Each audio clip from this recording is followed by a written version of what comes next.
I'm Dave Robinson. I'm the National Coordinator of Pax Christi USA. It's the Catholic peace movement in the United States. We're part of the Pax Christi International Network of Catholic peacemakers all over the world. We pray, study, and act for peace and justice in our parishes, in our schools, in our homes, in our families, for a better world, for a chance to live our gospel imperative to be peacemakers and seek justice. We do this in small groups, we do this in parish settings, we do this here in Southern California, and we do this all across America and indeed the world. And today we have our annual Pax Christi Southern California Assembly, bringing people from all across Southern California together to pray, study, and act for a more peaceful world. So let me just begin by sharing with you a few experiences. One of our delegations went to Salinas Valley State Prison, and this is a prison near Soledad, California. And if you're ever in that part of California, that's a part of the state where the winds can be pretty fierce as they come whipping down from the mountains across the valley there. They can be pretty fierce. And as I was going to the prison, going from one unit to another, visiting inmates, I was crossing a yard there, and as I crossed the yard, I came across a young man in his underwear in a cage that was about this high and about that wide around, just sitting there. And so I stopped to talk to him, and I found out that he was enjoying his recreation. This was his recreation time. That for whatever reason, because they, whatever their protocols were, the only way this young man could get outside and have some recreation was by sitting out in this cage in his underwear. And so we had a conversation with the California Department of Corrections, with the people there, and saying, "What is this? Could they not even give the man a blanket or a jacket or something?" But again, this was recreation for him. I went to Pelican State Prison, which is in Northern California, and Pelican State Prison is a prison that has been in the news quite a bit. They've done stories on it because of riots that have taken place there, because of their security housing unit and some of the policies that the California Department of Corrections has. The security housing unit, or the SHU, is where they keep inmates who are kept confined by themselves in a small cell 23 hours of the day. For 1 hour, they are able to go into this little yard that's totally concrete, and all they can see is the sky if they're lucky, but nothing else. They go by themselves for an hour. They never have any kind of human contact. They never interact with anyone else. And they're there because they have been identified for many times for belonging to gangs, prison gangs. And it's not a matter of behavior. It's not because they've done anything, but because somebody has said, and who has said, we don't know. Maybe it's the tattoos they have, they are identified as belonging to prison gangs, so they are put in the SHU. And at times they are placed in the SHU for indeterminate sentences. And so I went to see an inmate there named Steve Castillo because they had started a hunger strike. The prisoners themselves saying that this was inhumane. This was inhumane. And they started a hunger strike trying to have the CDC, first of all, follow their own regulations, but look at possibilities of changing this. That it be based on behavior, that they be given sentences for a certain period of time, and not these kinds of indeterminate sentences. In my conversation with Steve, I asked him, how do you remain sane in this place? And his response to me is, I don't know if I am. I have nobody to relate to and to engage with to even know how I am. Tehachapi State Prison is just north of us here in the Archdiocese of Los Angeles. Tehachapi State Prison, apart from everything else of all the other myriad problems that the prison has, it houses 140 plus youth, minors, in this adult prison system. And the reality is that we're having more and more of our young people who are now being incarcerated as prisoners, where the law has changed, where 14-year-olds can be tried as adults and incarcerated in adult institutions.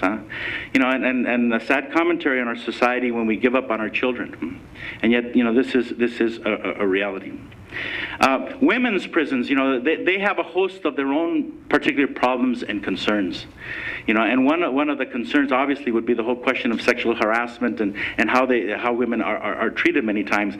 I mean, for women not even to be able to take showers without having some of the male guards there watching them, You know, and you talk about human dignity and human rights, And then we have a whole other problem in our prison system, and that are the INS detainees, the immigrants who are detained in prisons. Sometimes they are even detained in prisons with convicted felons or in local jails where conditions are deplorable. And again, you know, we look at this. And these are a few stories. I could go on with a number of experiences and stories.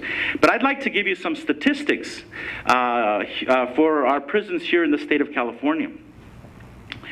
We have, at least in the beginning of this year, we had 157,142 adults in prison. They say that we have more in prison than we have in higher education. A sad commentary. We have another 120,597 on probation at the beginning of this year. We have 24,597 serving life terms. And 2,807 serving life terms without the possibility of parole. Although the reality under our present governor, you know, he had a no parole policy. Even those that were termed to lifers, who had served their term, who had been model prisoners, who had structures and support on the outside for them, he would not release them, even though the probation, the review panel recommended that they be released. And so, you know, again, these men and these women are there. We have over 600 men and women on our death rows. By the year 2004, they estimate that we will have about 177,200 prisoners, adult prisoners in the state of California. And it costs $26,894 per person per year to house them in our system. We also have 7,545 youth that are incarcerated and 4,300 on probation. And it costs $41,700 per youth per year to incarcerate them. 94% of our prisoners are men. 34.8% are Latinos, 30.6% are African American, and our recidivism rate is 70%. 70%. Now, in our nation, just one statistic is that in 1972 we had 250,000 inmates. Now, in the year 2000, we have 2 million inmates in the United States. So, what are the long-term consequences of something like this, Well, one is, you know, we have 1.5 million children under the age of 18 who have a parent in prison. Of these, 22% are under the age of 5, and 58% are less than 10. We spend $35 billion annually on corrections, while the budgets for education, for health, and human services remain stagnant or decline. Dollars are diverted from probation and parole programs, halfway houses, community treatment options, and other post-release programs so we can build more prisons. And our attitude, you know, I think one of the long-term effects of all of this has been our attitude as a people. Let's warehouse these people where we don't see them. Let's lock them up and throw away the key. Yeah? They're not human beings. We demonize these individuals.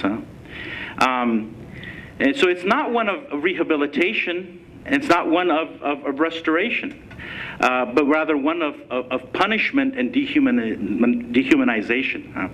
And so we have such measures as the three strikes and you're outlaw. We have zero tolerance, we have mandatory minimum sentences, we have the use of isolation units, and we can go on and on and on. So in the midst of this, what are the signs of hope that we have? What are the signs of hope? Well, I think one of the things is that we as a people need to look at our whole prison system, because we're not saying that people who offend should not repay their debt. We're not saying that violent people should not be taken off the streets if they are a threat to society. That's not what we're saying. But what we're saying is we need to look at the kinds of structures that we have, and how are they serving us, and how are they serving those that are incarcerated. How are they doing that? You look at a place like Canada, and you see how low the recidivism rate is. Why? What is the difference? Well, because they are interested in rehabilitation. And restoring the restorative justice. We had someone from our group who has been on many of our delegations recently went to Ireland, and they went to a women's prison in Ireland, and they were amazed at the difference in how their system was. That first of all, the guards did not carry any weapons. That they wore normal clothes. That the guards treated the inmates with dignity. They called them by their name, and they didn't address them with epithets and with threats. Amazing thing was, they allowed them to go home for 2 weeks at Christmas. Yeah,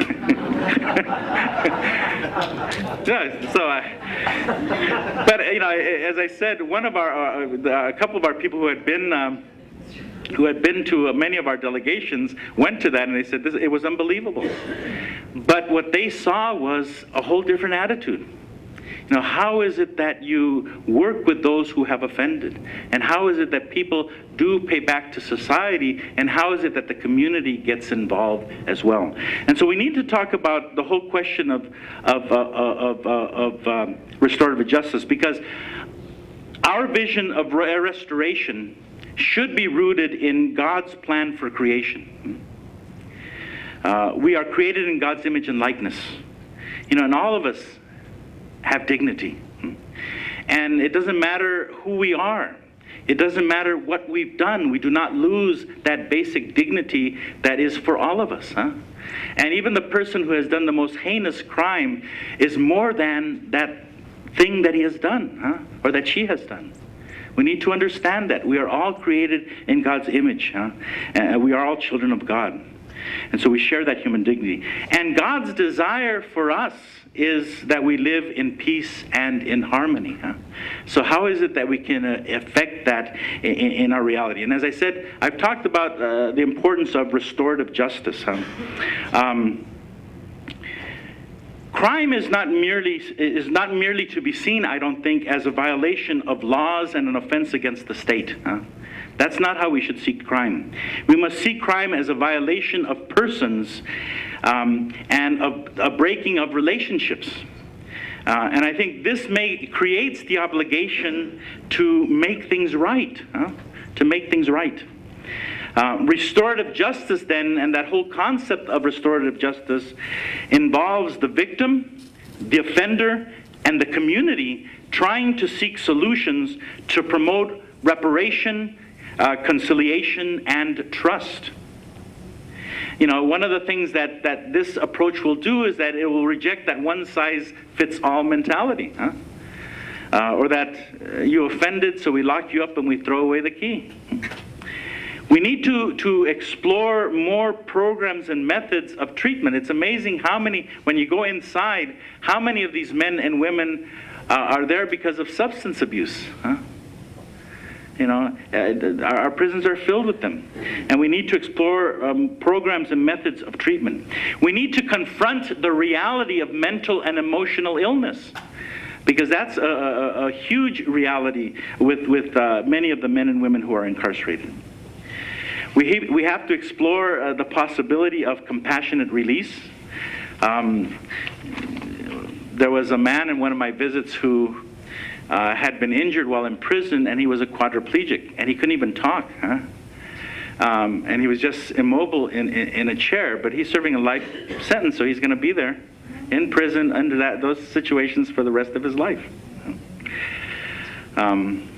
We need to develop solutions that are born out of or come from within the community. What are the solutions to our situation? We need to be concerned about the healthy environments for our young people. You know, we put in so much energy and so much time and so much money on housing people, and yet how much time and energy do we put on creating environments for our children that are healthy and safe? You know, when we're cutting budgets for education and other things that help people in their lives, and yet, you know, putting more and more in building prisons. We should promote efforts to reduce crime. We need to challenge our culture of violence and promote a culture of life.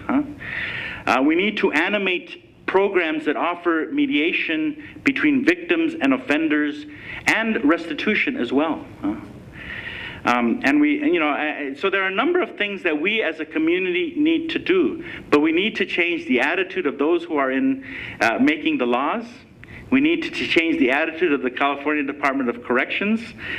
We need to change the attitude of many of our people. We need to begin to see this, and I hope, you know, that we can change the lenses with which we are seeing the situation. You know, and hopefully that we are able to see with the eyes of God. Since the tragedy of 9/11, the Patriot Act, along with several executive orders authorized by our government, demonstrate the potential for devastating our fundamental liberties, the very rights and freedoms that our government professes to be protecting in their fight against terrorism. While pursuing the war on terrorism, the President and our Attorney General, Ashcroft, have demonstrated a stunning contempt for America's democratic tradition of separation of powers and of the sanctity for due process under the law. In considering the thematic question of today's conference, how are human rights being defined or violated by current policy and practices, we are confronted with the very real, tangible evidence that this new set of laws and regulations pose to the very underpinnings that guarantee our nation's high standard of human rights protections. Repeatedly, the administration has assumed additional powers without congressional approval or even consultation. And most importantly, it has sought to reduce respect for the role of the judiciary as a safeguard against the overreaching by the other two branches of government. The new laws have greatly expanded the powers of the executive branch in a manner without precedent in our history, while at the same time accelerating the stripping of the courts of their time-honored tradition of judicial review. In short, the administration is conducting a war against terrorism while treating the courts as an inconvenient obstacle to executive action, rather than the essential check and balance they have been for almost 225 years in American history. The framers of the Constitution knew the danger of combining powers in the hands of a single person, even one who was elected.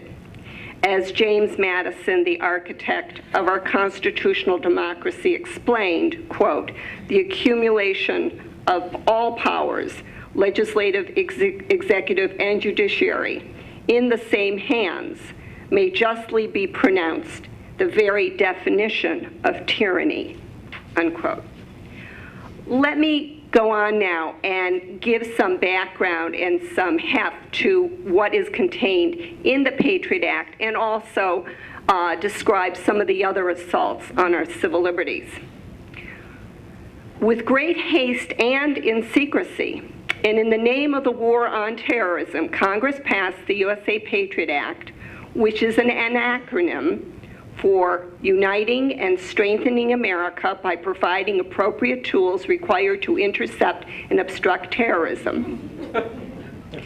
The new law gives the executive branch, the new law gives the executive branch sweeping new powers that fundamentally undermine the Bill of Rights and are unnecessary to keep us safe.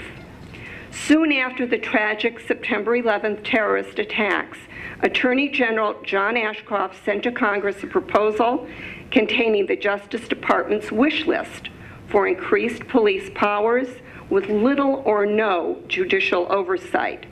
The 342-page USA Patriot Act was passed on October 26, 2001 at approximately 2:30 a.m. in the morning, with little debate by Congress, most of whom did not even read the bill, handing Ashcroft virtually all of the surveillance tools he wanted and several more he had not requested.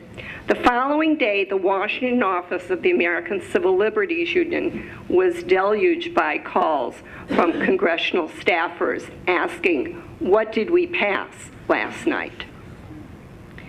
Time does not permit me to give a full accounting of all the threats to our rights, so here's a brief overview. Be forewarned, even if you are not suspected of a crime, it is now legal for the federal government to engage in the following actions. Thank you. Sections 411 and 412 of the Act authorize indefinite detentions. These sections of the law appear to violate the Fourth Amendment, which forms the substantial basis of the constitutional right to privacy, and the Sixth Amendment, guaranteeing due process under the law. Under new definitions relating to terrorism, the Secretary of State can now designate any foreign or domestic group that has engaged in a violent activity a terrorist organization. By lowering the standard for terrorist designation, it is now possible that groups who dissent peacefully could be designated terrorist as the result of an action by an agent provocateur. Further, the Patriot Act permits the Attorney General to incarcerate or detain non-citizens based on mere suspicion of association with terrorist activities, and to deny readmission to the U.S. of non-citizens, including legal, long-term permanent residents, for engaging in speech protected by the First Amendment. By giving the Attorney General broad powers to certify immigrants as risks, the law reduces the previous standard from probable cause. Suspects convicted of no crime may be detained indefinitely in 6-month increments without meaningful judicial review. This clearly infringes upon the rights to a speedy and public trial by an impartial jury of the state, to be informed of the nature and cause of the accusation, to be confronted with witnesses against him, and to have the assistance of counsel for his defense. In the aftermath of September 11th, the government arrested and detained more than 1,200 people, most of whom were charged with minor immigration offenses. In an act of group stereotyping, more commonly known as racial profiling, and reminiscent of the internment of Japanese Americans during World War II, nearly everyone caught up in the dragnet was young, male, and Muslim. Additionally, thousands of men, mostly of Arab and South Asian origin, have been held in secretive federal custody for weeks and months, sometimes without any charges filed against them.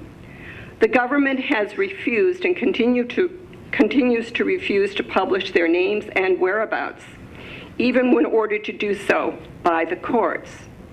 Moreover, 8,000 Arab and South Asian immigrants have been interrogated because of their religion or ethnic background, not because of actual wrongdoing. More than 2 years later, the government has still refused to identify the people it arrested. Along with other civil rights groups, the ACLU has sued the government under the Freedom of Information Act to get the names of the detainees. The reason is simple.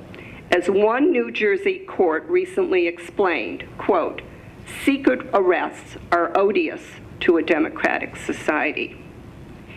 In a report issued this past summer, the Justice Department's own Investigator General has condemned the way in which the FBI in collaboration with the INS, has conducted these detentions. Not content with arresting people in secret, the government has also begun to try people in secret. Under a new government policy, more than 600 secret deportation proceedings have already taken place. The press, the public, and even family members are excluded whenever the Attorney General decides that he would rather not have anyone watching immigration court hearings, and the courts are ordered to keep secret even that the hearings are taking place. In response to an ACLU lawsuit challenging such secrecy, a federal judge, again, felt obliged to remind the government that democracy dies behind closed doors. Section 802 of the Patriot Act, threats to freedom of expression.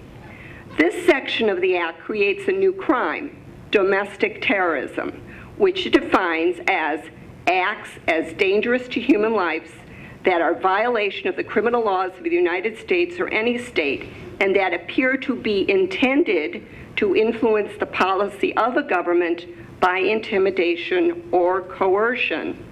This broad definition is so vague that the government could designate lawful advocacy groups such as Greenpeace, and yes, perhaps even Pax Christi, as terrorists, and subject them to invasive surveillance, wiretapping, and harassment, and then criminally penalize them for what had been constitutionally protected speech. Moreover, it permits non-citizens to be jailed on mere suspicion and to be denied readmission to the United States for engaging in free speech. In addition to the erosion of privacy protections, First Amendment guarantees of freedom of association have also been placed at risk through Ashcroft's edict calling for increased surveillance of religious and political organizations, thereby rescinding anti-COINTELPRO regulations authorizing the FBI to monitor and surveil religious groups and political groups without evidence of wrongdoing. For those of you who may be too young to remember, COINTELPRO operations were used widely during the 1960s and the 70s to harass and intimidate people who disagreed with the government on issues such as civil rights and the Vietnam War. Sections 213, 214, 216, the removal of checks and balances by allowing secret searches.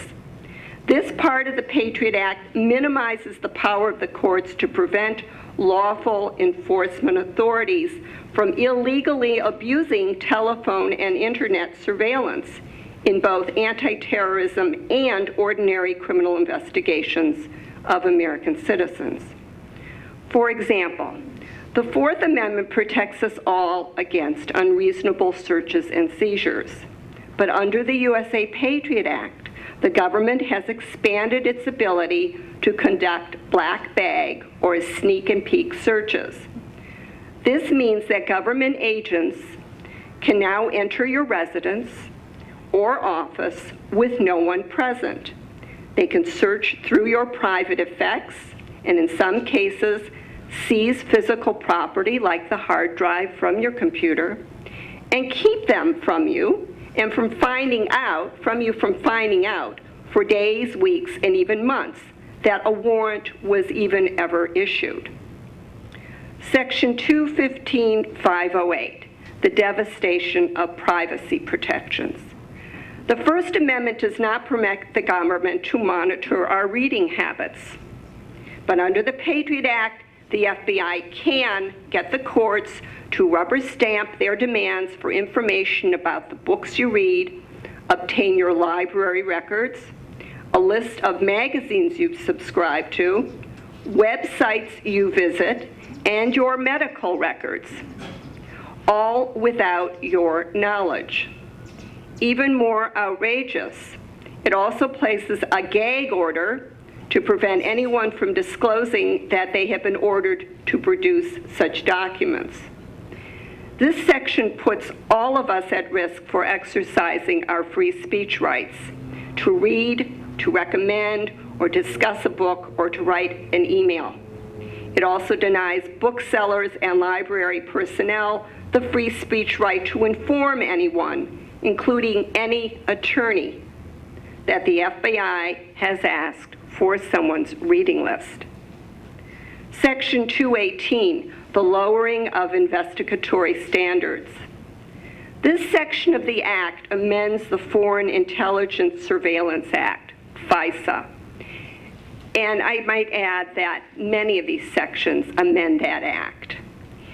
It amends the Act by eliminating the need for the FBI to show probable cause before conducting secret searches or surveillance to obtain evidence of crime. It eliminates judicial supervision by giving the FBI the ability to gather foreign intelligence information without a warrant, unless the evidence is sought to be used in a criminal proceeding. The former standard of foreign intelligence information, again, is weakened. An agent may now say that foreign intelligence is relevant or plays a part in the investigation. Again, probable cause of a crime is no longer needed. In another example of the lowering of investigatory standards and elimination of probable cause, the Attorney General has approved an order that removes the requirement to obtain judicial permission before listening in on conversations between prisoners, both before trial and once convicted, and their attorneys, thereby destroying the attorney-client privilege and threatening the right to counsel. Let me just close by saying that it's important to recall that our nation has been down this path of tyranny before in our history. We cannot turn our backs on the challenges that presently confront our liberties, nor must we despair. We must rise to meet the challenges ahead, and in the words of the founder of the American Civil Liberties, Roger Baldwin, I'd like to leave you by saying to remember to always travel hopefully. Right now I live in Washington, D.C. In Washington, D.C., I live in a community known as the Assisi community, where a community that strives to live simply, to live cooperatively, so that we might take less from the human rights organizations and church organizations that we serve in the Washington area. One of the charisms of the Assisi community is that since our community was founded in the early 1980s, we have invited in, as community members, torture survivors from Latin America and Latin American refugees, people who are fleeing so many of the conflicted areas of the region. I remember shortly after moving into the Assisi community, about 3 weeks after moving into the community, I was awoken in the middle of the night by shrill and brilliant screams. I jumped out of my bedroom door in the basement, hearing the screaming, threw open my bedroom door, ran up the stairs, running towards the screaming. I rounded the first flight of stairs in our row house in inner city DC, still hearing the screaming, it becoming louder, more incessant, and I went up the second flight of stairs until I was standing right outside of the bedroom door that the screaming was coming from within. And before throwing open the bedroom door, I stopped myself and I remembered what my community members had invited me to do if I ever heard screaming in the night. Go back to sleep. Still hearing the screaming, I turned around, walked down the first flight of stairs. As the screaming continued, walked down the next flight of stairs, where eventually I fell asleep. Every morning at Assisi community at 6:45, we gather for reflection and prayer. And it's a pretty powerful thing to gather in such a way in community when often you are gathering with friends who were screaming in the night. It's a very humbling thing to live with brothers and sisters who can trace their torturers back, those people who learned to leave them screaming in the night, back to a training school located here in our own country. A training camp located at Fort Benning, Georgia, known to many of us as a school of assassins, known as the School of the Americas, where for more than 50 years, over 60,000 soldiers from Latin American countries, Bolivia, Colombia, El Salvador, Brazil, Guatemala, have learned skills in commando tactics, torture, psychological warfare, interrogation tactics, where too many soldiers from Latin America have learned to leave so many of our brothers and sisters screaming in the night.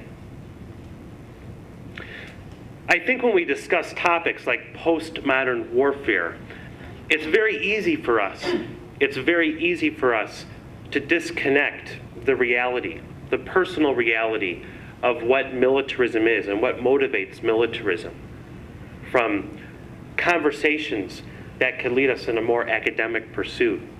Conversations that are very important to have, but conversations that must remain connected to the reality, to the world that we're living in. When we're looking at the question of postmodern warfare, I think what we're actually looking at in terms of U.S. militarism is what is the motivating factor of U.S. militarism in the world right now?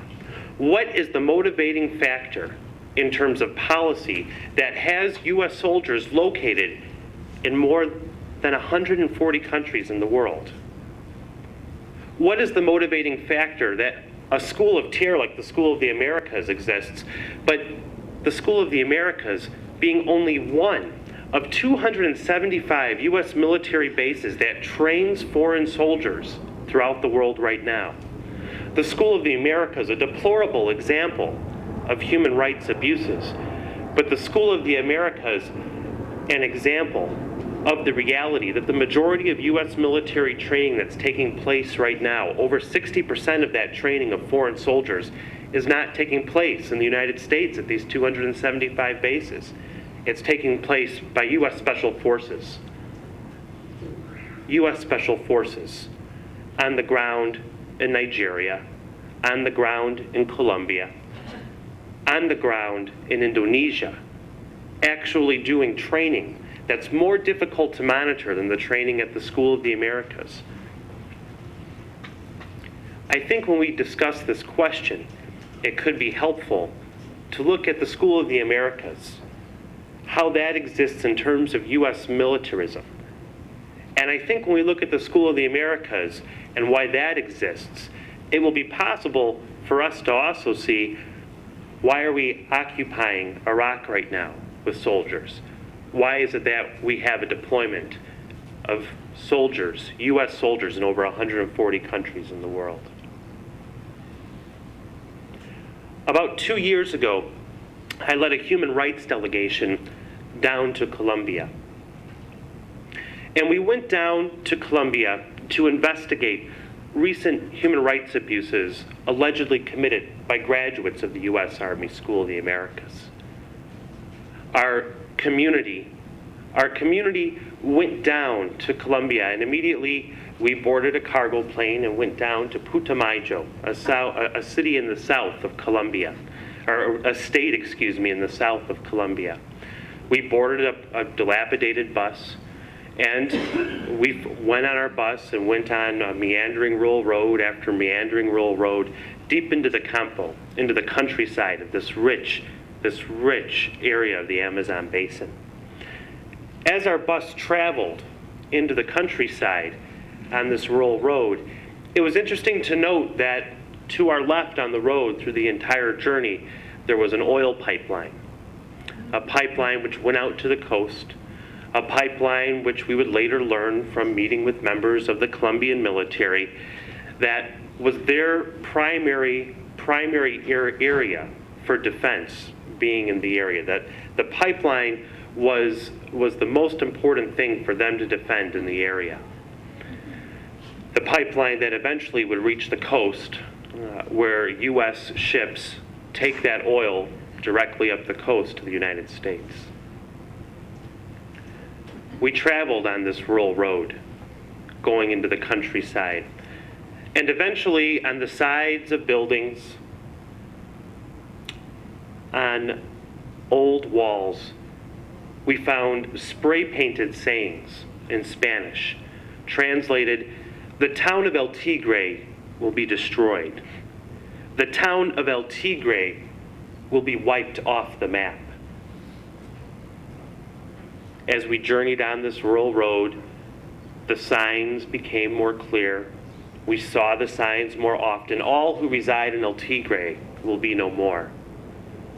And eventually, our human rights delegation entered the small community of El Tigre. Just a few dozen houses, a Catholic church, and a parish center. And in the town, we were met by campesinos, people who had been waiting to meet with us, to tell them, for them to tell us their story, to tell us about a recent U.S. initiative under Plan Colombia, noted as the fumigation, where planes that flew overhead in the region were targeting the illicit coca crop, the crop that can eventually be used to make cocaine. They were targeting these fields, for the most part, that small community farmers were growing the coca, and spray down this chemical produced by Monsanto in St. Louis to try and eradicate the coca crops. It was interesting that we learned by the governor's authority in Putumayo that over 80% of what was destroyed was not the illicit coca crop. What the governor's authority reported, over close to 80% what was destroyed were people's food crops by this aerial fumigation, this U.S. taxpayer-funded initiative for the drug war. And this community of farmers gathered there to meet with us, to talk about what had happened. They showed us their fields that were decimated. We met with their children who were covered with skin-eating lesions, rashes that were caused by the chemicals. You see, the children were playing in the fields when the poison rained down. We met with members of their community who were elderly, who were dealing with significant respiratory ailments because of the fumigation. The local doctors we had met with all said that everything that was happening to the food crops, to the children, to the elderly, was because of this chemical produced by Monsanto that U.S. taxpayers paid to be rained down on Colombia. And what was amazing is that this group of people could tell us about the fumigation, but they couldn't dare speak why, as we drove into town that day, we saw on the sides of buildings, spray painted in red, "The town of El Tigre will be destroyed." They wouldn't dare speak. They wouldn't dare speak of why the signs read as they did. You see, in Colombia, in this region of Putumayo, the people live under something that they call la ley de silencio, or the law of silence. In other words, if you speak about the human rights abuses, if you speak about the massacres, there's a very high likelihood that you will be executed by one of the armed actors in the region, either the right-wing paramilitaries, the left-wing guerrillas, or the Colombian military itself. They're very careful what they say, and they could speak about the fumigation. We can meet with the children, with the elderly, we could see the crops, because both the right-wing paramilitaries and the left-wing guerrillas had decried the fumigation as immoral and wrongful. So we asked the paramilitaries who controlled the town for permission to leave. We boarded our bus, and we left. About 2 miles outside the town, we met in an abandoned church with the parish priest. And there in this abandoned church, the parish priest gathered with us and spoke the unspeakable. He told us why the signs read as they did. He told us what had happened in the town of El Tigre 2 years before we had arrived.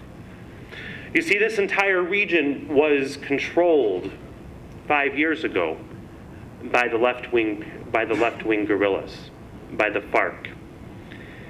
And the Colombian military, for more than a decade, had attempted to retake many towns, many cities in the region without much effect. The Colombian military, working hand in hand with the right-wing paramilitaries, developed a campaign to start and take back towns in the south of Colombia. And one of the first towns the right-wing paramilitaries targeted was the town of El Tigre. And they had decided that they would make an example of the town of El Tigre. They went into this town, riding Colombian military vehicles. The paramilitary forces were dropped off. And right away, they took into custody 34 campesinos, which they brought to the riverside. They cut them from their necks down to their stomachs, spread them using machetes, throwing their bodies into the river. For the 3 days that followed, the bodies would wash ashore, the children finding the bodies, calling the river El Rio de Sangre, Blood River. Before the paramilitaries left that day, in that act of taking over the town, targeting, making an example of El Tigre, they took 11 more campesinos, 11 more workers out into the jungle, where they were never seen again. They were disappeared. And the parish priest told us that for some of the families, the not knowing is worse. Most likely they were executed, but somehow not knowing makes it more difficult. We were outraged. We asked, wasn't the Colombian military supposed to be on regular patrols of this area? Where were they when this happened? And the parish priest answered, they were there. The one road that goes in and out of the town of El Tigre, the Colombian military had blocked off, so that no one could flee the town while that act of terrorism was taking place that day. Who was in charge of this Colombian battalion that had blocked off the town? Graduates of the U.S. Army School of the Americas, trained with our tax dollars here in our own country at Fort Benning, Georgia. Why would such an act of terror take place? Why would U.S. military training and U.S. military aid be connected with such ferocious atrocities? Perhaps some of the answer lies in the pipeline. It's no coincidence that right now, out of every 10 union organizers who are killed in the world right now, 6 of those union organizers are killed in Colombia. How does that relate back to the School of the Americas? Well, according to a recent Pentagon report to Congress, the purpose of the U.S. Army School of the Americas is to promote free market democracies in the region. To promote free market democracies in the region. Part of the mission of U.S. Southern Command, which the SOA, the School of the Americas, is under, notes the purpose of these of military policy in the region of Latin America is to protect the strategic supply of natural resources and maintain access to the markets. What does that mean? What does that translate into? We certainly know that natural resources are oil or water or natural gas. We also know that maintaining access to the markets means maintaining access to labor. How does that translate into the training that took place at the U.S. Army School of the Americas? Well, in 1996, we were able to force the Pentagon to release training manuals actually used at the U.S. military training camp, School of the Americas. These training manuals noted that such tactics as interrogation, psychological warfare, torture, execution should be used on church leaders, human rights advocates, student groups, and union organizers. In fact, these tactics that these soldiers were trained in should be used on those, open quotes, who do union organizing or recruiting. These tactics should be used on those, open quotes, who show sympathy with union organizing or strikes. These tactics should be used on those, open quotes, who make accusations that the government has failed to meet the basic needs of the people. In Colombia, where 6 out of every 10 union organizers in the world are killed, 6 of those union organizers are killed in Colombia. What does that military training translate into? 11 striking banana workers dragged into a cave, their throats slit. 6 striking workers abducted and executed in Colombia. Union organizer in Colombia, Maria Gomez, assassinated. Who was responsible for each of these atrocities? Graduates of the U.S. Army School of the Americas, trained with our tax dollars. Our delegation that went to Colombia immediately returned to the United States, where we stood at the gates of Fort Benning in community organized a vigil, calling for the School of Terror to close. We boarded buses after arriving in Atlanta and went right to the gates of this institution, one of the institutions responsible for so much destabilization in the region. I think when we look at the whole question of postmodern warfare, what's very important for us to look at is what is motivating current U.S. military policy. And I think it's a very, very telling concept, I should say a very, very telling phrase, when we notice that part of the mission of U.S. Southern Command, which encompasses the School of the Americas, is to protect the strategic supply of natural resources in the region.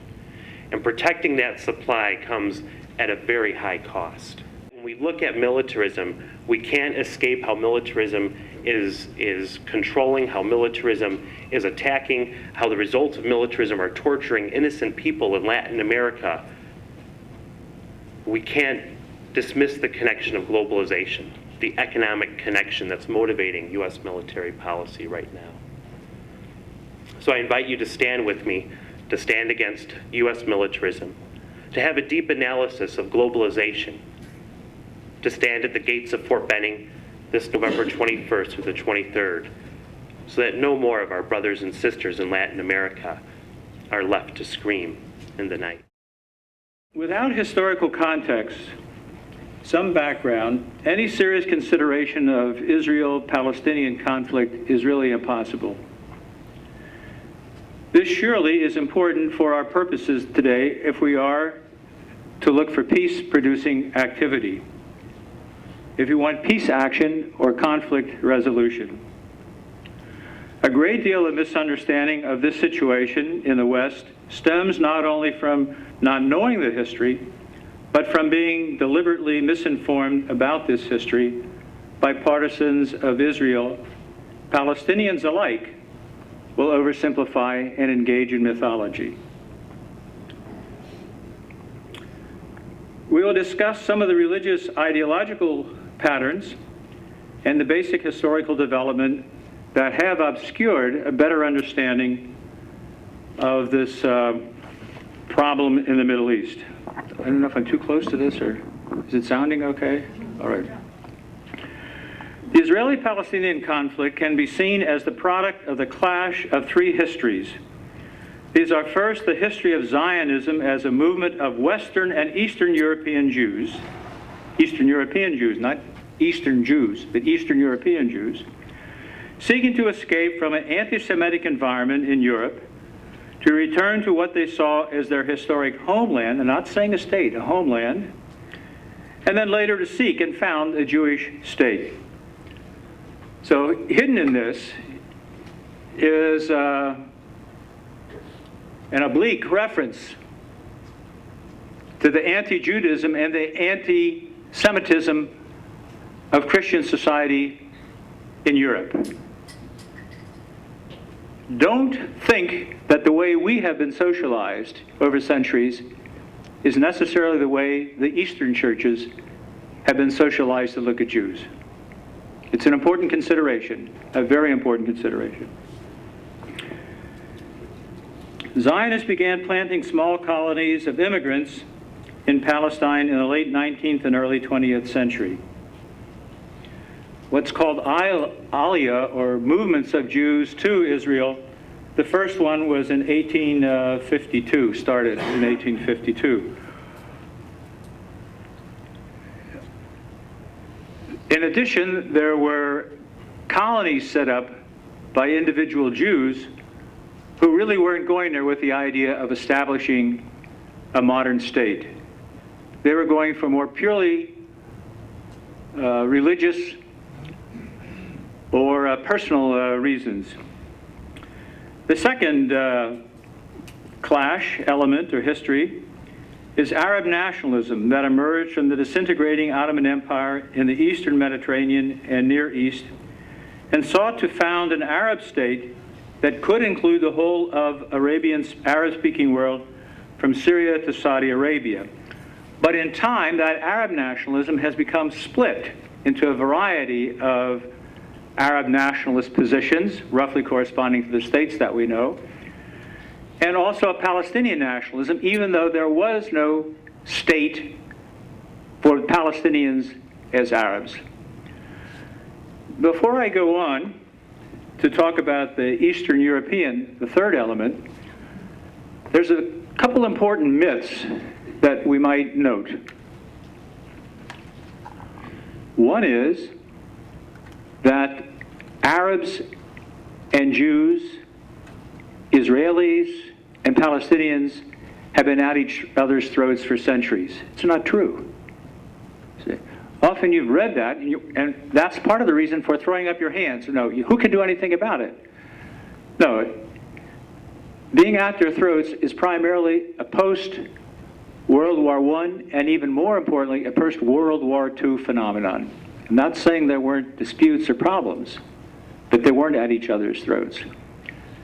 A second related thing in this respect is the idea that the contemporary Israelis are an unbroken line to the Hebrews of the Old Testament.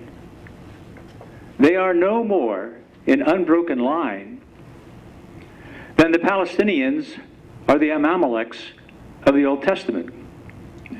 Those are used for propaganda purpose, to liken the Arabs and the Palestinians to the serious enemies of the Jews or the Hebrew people in the Old Testament.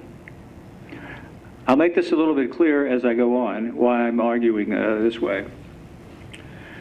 The third one of the forms is European colonialism, especially that of England and France, who were seeking to divide up the Arab world among themselves, already getting control of much of Africa and Asia, even before the conclusion of the First World War and the Second World War.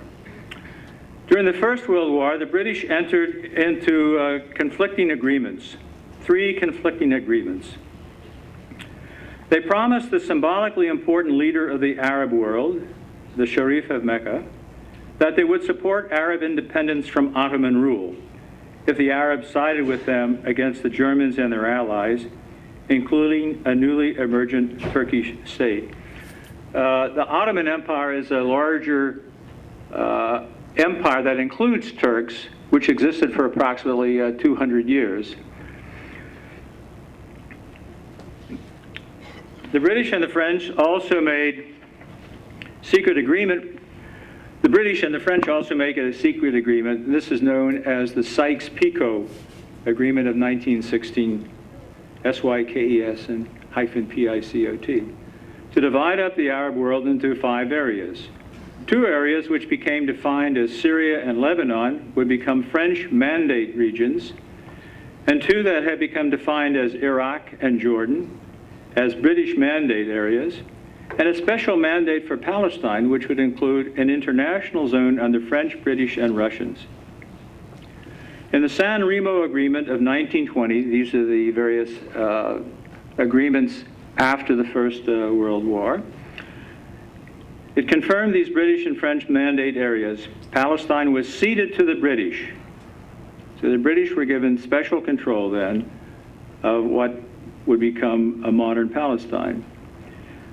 The underdeveloped Arab Peninsula was left to the Arabs themselves to rule under this family which presently rules and which has been getting so much criticism. That's a very complicated matter. I'm not going to say they deserve it or don't deserve it. It depends on what you're saying about them, whether I would decide whether they deserve it or not.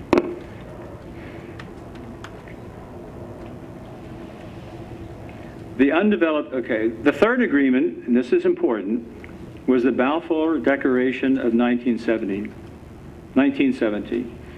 This promised a homeland for the Jewish people. I want to stress the language of this document, the letter, in its original form. A homeland, not a state.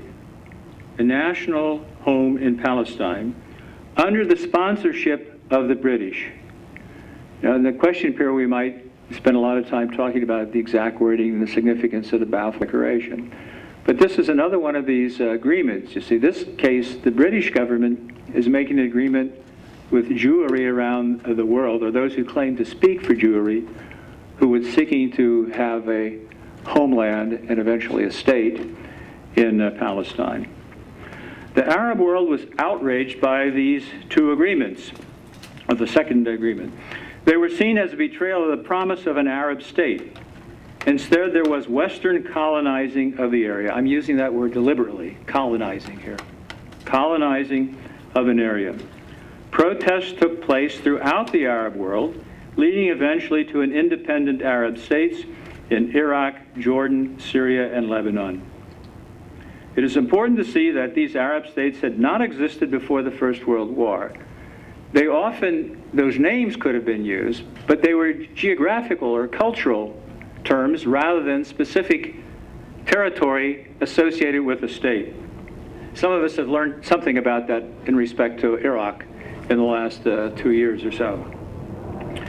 It is important to see that these Arab states had not existed before the First World War.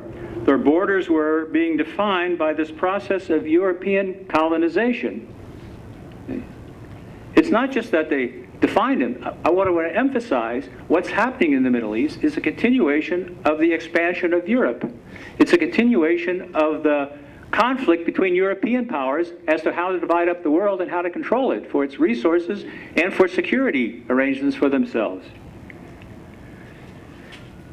The Palestinians vehemently protested what they saw as a double colonization by the British occupying forces and their sponsorship of Zionist colonies intended to lead to a Jewish homeland.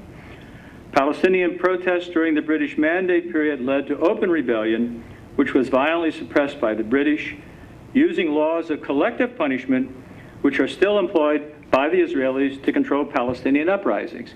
So here's one of these places where you could get into the language of the academics, post-colonialism. See, it's the continuation of earlier colonialism that exists in the mind, particularly of the Arabs and the Palestinians. It might not look that way to us, but from their point of view, I hope you can understand, or at least get some idea of why they see it as colonizing, why they see it as the implantation of alien forms, not for their benefit, but for somebody else's benefit.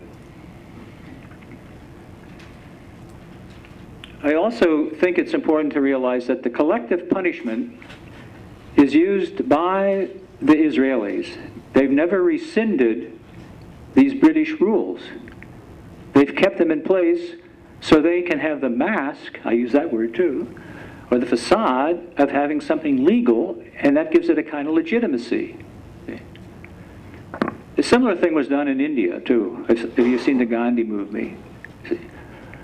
These laws come into existence in order to have order. See, I didn't particularly like your literature's notion of 2 minutes.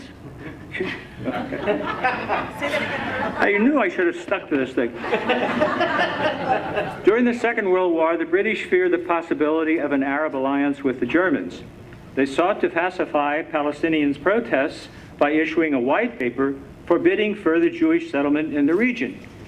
That adds to an increasing feeling on the part of many Jews that the British are pulling back from their promises to them.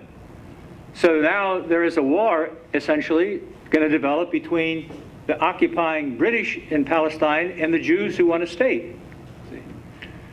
So since my time is running short, you can see why eventually the British never finished their role in the mandate. They pulled out. Second World War cost them to lose so much resources and capacity to govern that it's a too easy parallel, but it's important to say it so there can be discussion.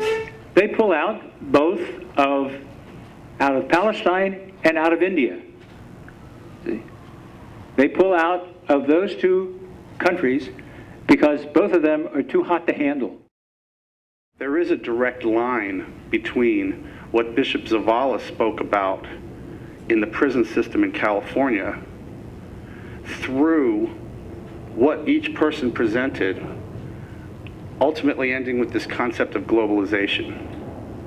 And it really goes back to Kathy's definition at the beginning. We're talking about a clash between forces that move toward order and forces that resist that order and move toward what I would define as empowerment. We've often heard the expression, think globally, act locally. But I would amend that these days to say that the global is the local and the local is the global. And so when we think in terms of forces trying to reassert order, whether it be John Ashcroft and the administration in light of September 11th, which, by the way, was a pretext, the laundry list, I think you'd agree, of expanded powers that the Justice Department was seeking was a laundry list they had prepared long before September 11th. Similarly, the attack on Iraq was prepared and sought years before anything happened on September 11th. But the commonality is exercising more power, more control, more order, versus those forces, whether they be violent and irrational, as we saw manifest on September 11th, or whether they be positive and empowering, as we see in the terms of communities around the world and in this country who are trying to exercise more autonomy, control over themselves. It's the same clash. The context that this is all being played out in today is something we refer to as globalization. And globalization, I always take pains to point out, it's not something you can be for or against. It simply is. What we're for or against is the type of globalization that's being played out. The policies that are trying to guide that globalization process. And right now, those policies are rooted in a particular philosophy of neoliberal economics backed by military force, meaning free markets and freedom to preserve our way of life. And we exercise that freedom through the barrel of a gun. Ultimately, globalization is an industrialization of the global South. One of the scariest things I think I've ever seen, one of the little glimpses behind the curtain, so to say, was a memo that was circulating around the internet about 4 years ago. And it was from Larry Summers, who was then Secretary of the Treasury for the United States under Clinton. And it was a memo that came out of a meeting of elites in Washington who were talking about a strategy.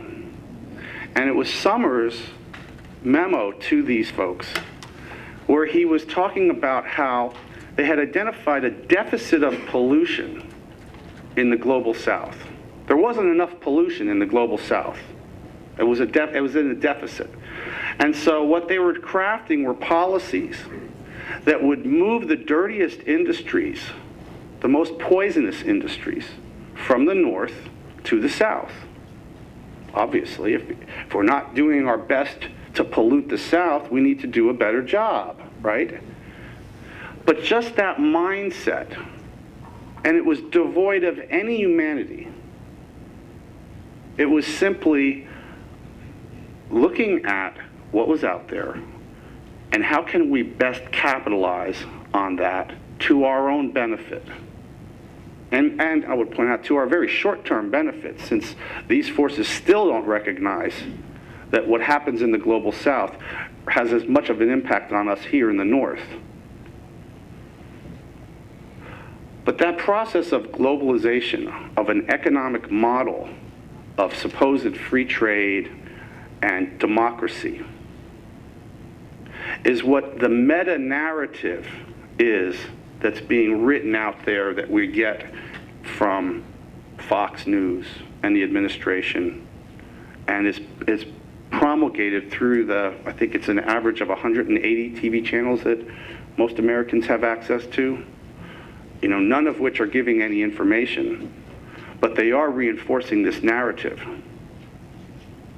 The idea that we have a way of life that is supposedly better than other ways of life, and that this way of life is now, in the post-September 11th moment, in a clash with other forces who would be promulgating another way of life, and that we need to do everything that is at our disposal militarily and economically in order to preserve our way of life, because it's a zero-sum game. Either our way of life is going to win or their way of life is going to win.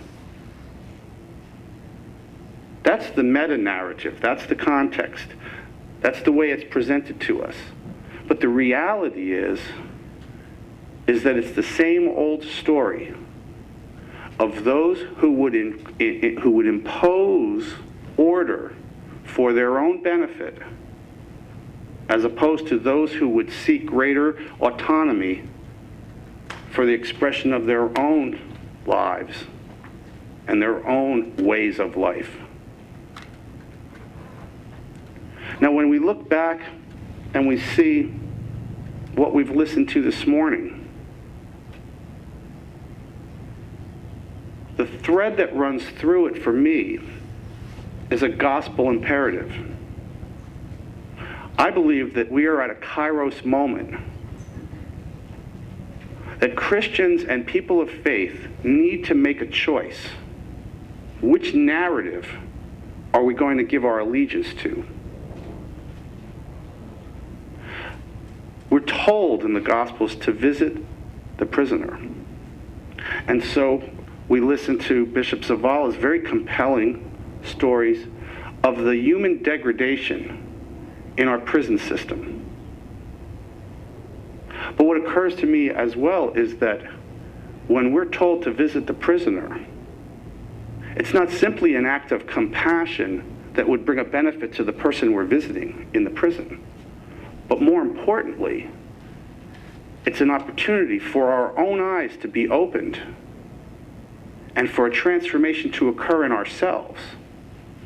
Because in reality, we are in the prison.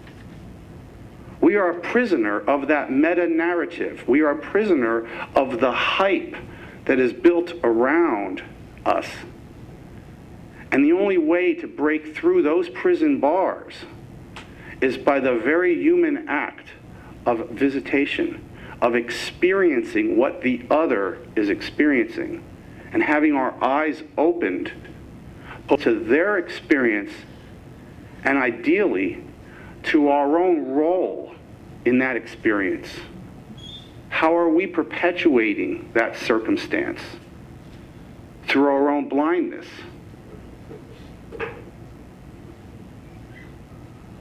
As we move through, we see that when we speak in terms of the civil liberties that are being taken away from us in this country.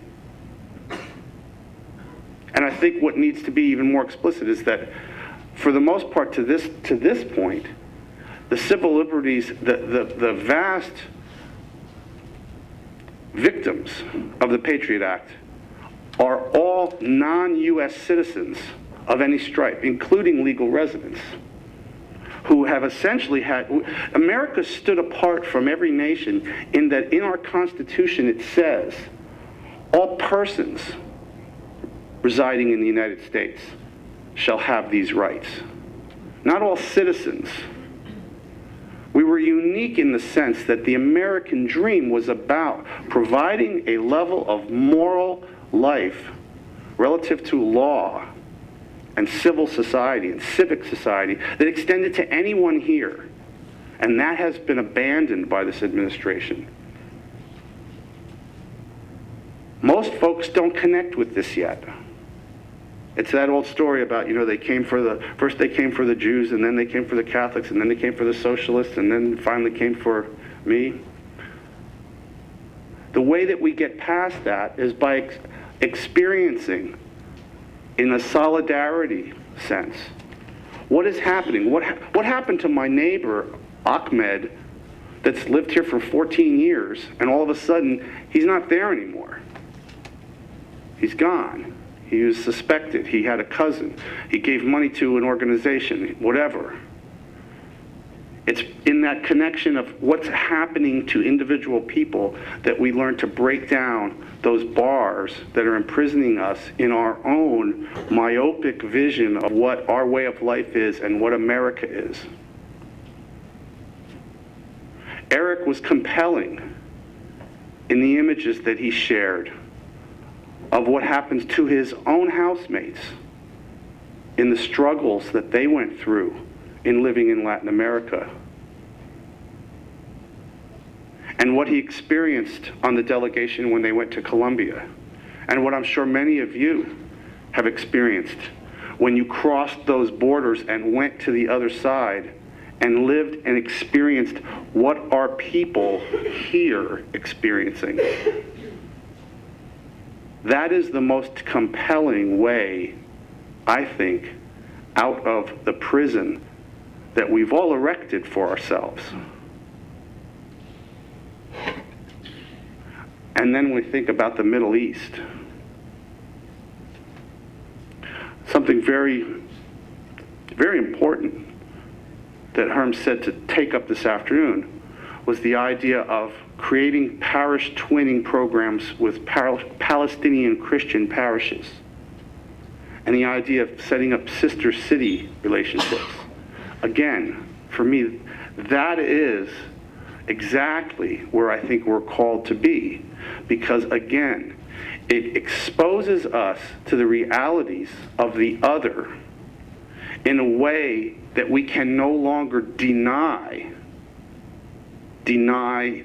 what's happening, deny our own complicity in that.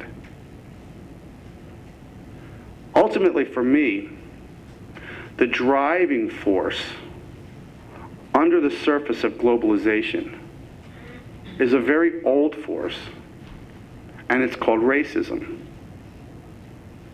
Racism is the ultimate definition of other.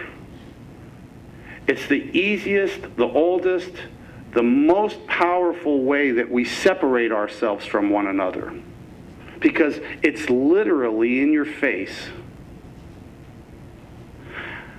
I'm part of an anti-racism team that Pax Christi created here to deal with the racisms that we all practice within Pax Christi as we do our peacemaking. So is Kathy. But what I've also learned in my travels in other nations and other cultures is that racism is so vibrant almost everywhere you can imagine. And it gets to the point of such subtleties as, well, there are folks from northern Italy who are lighter skinned and folks from southern Italy who are darker skinned. There are Northern Europeans who are lighter skinned, and there are Southern Europeans in Portugal and Spain who are darker skinned. And when you look at you look at the European Union and look at what the economic benefiters are and the economic losers are, it breaks down almost exactly along those lines. In Israel itself, you have Ashkeloni Jews from Europe and you have Occidental Jews from Asia. Some have more right, some are more Jewish than others. And they break it down along who is more worthy and who is less worthy based on your skin tone, based on your ethnicity. The wars that we've experienced, confronted, challenged in the 1990s in Yugoslavia were ethnic wars based in racist assumptions about the other. As we in Pax Christi struggle to make sense of this moment in time, as we struggle to find a way for us to express our outrage, as we struggle to find a way to act positively in a situation that seems overwhelmingly negative, we have some powerful tools. We have some powerful tools, and they're the same tools we've had for a long time. They're the gospel mandates to love one another and to do unto others as we would have done. Nonviolence is about right relationships. Gospel nonviolence is about the relationships between ourselves and each other, between ourselves and our God, and between ourselves and the creation in which we're embedded. These guiding principles, values that we as Pax Christi espouse are the rudder that help us navigate even the most complex and intractable problems. And without falling into the trap of the Bushies and the Reaganites that takes complex problems and offers simple solutions and simple answers, we have a more rooted answer, a more rooted understanding and analysis that helps to guide us in our approach. And I would say as we go into these workshops this afternoon, to start to struggle with what are we going to do, you know? We are about prayer, study, and action in Pax Christi. This afternoon we're going to talk about action. What do we do as local groups, as individuals, as parishes, as school communities, as Pax Christi groups? How do we do something positive? The word I want you to keep remembering is solidarity. That is the way that we will be saved. That is the path to our own salvation, is through experience and through becoming in relationship with the others, whether they be of another race, another ethnicity, another way of life, another nation, another culture. And that need not be 6,000 miles away. It may be even more important to develop those kind of solidarity relationships with the people who live on the other side of LA as the other side of the world. But fundamentally, the whole struggle in postmodern terms is about people exerting their own humanity to regain some autonomy against those forces that would otherwise impose more order, more control over the lives of people. And whether that be as violent as the repression that we've witnessed and heard about from Bolivia to Central America to the prison systems, or whether it be more subtle, by handing you a remote control with 187 choices to dull your mind and divert your thought. It's still about controlling the narrative. As we learn to become in relationship with others, we regain control of our own narrative. That is ultimately, I believe, what will prevail in the struggle between postmodernism, control versus autonomy. And we in Pax Christi have a global network of Catholic peacemakers who have a shared Catholic identity and values, all committed to the same fundamental principle of enacting and living out Catholic social teaching, whether it be here or in Palestine or in Iraq or in Eastern Europe, Belgium, Ireland, India, Pakistan. And I just want to put it out there that we have the ability to connect people through this global network so that should you want to become involved in relationship with a parish in Palestine, we can do that. We can help connect you. If you want to gain more insights into what's happening in Latin America, we have partners there who are ready, willing, and very anxious to help build solidarity relationships. And that, because we are privileged, because we are essentially unencumbered by the kind of repression that so many of our brothers and sisters are, we have a special responsibility, and we have the freedom in order to pursue such things. So developing relationships and using our own privilege and our own power to facilitate the voices and the experiences of people in the global south or people across town is what I think is our special responsibility as Pax Christi. And I welcome you into that struggle. Thank you.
Instead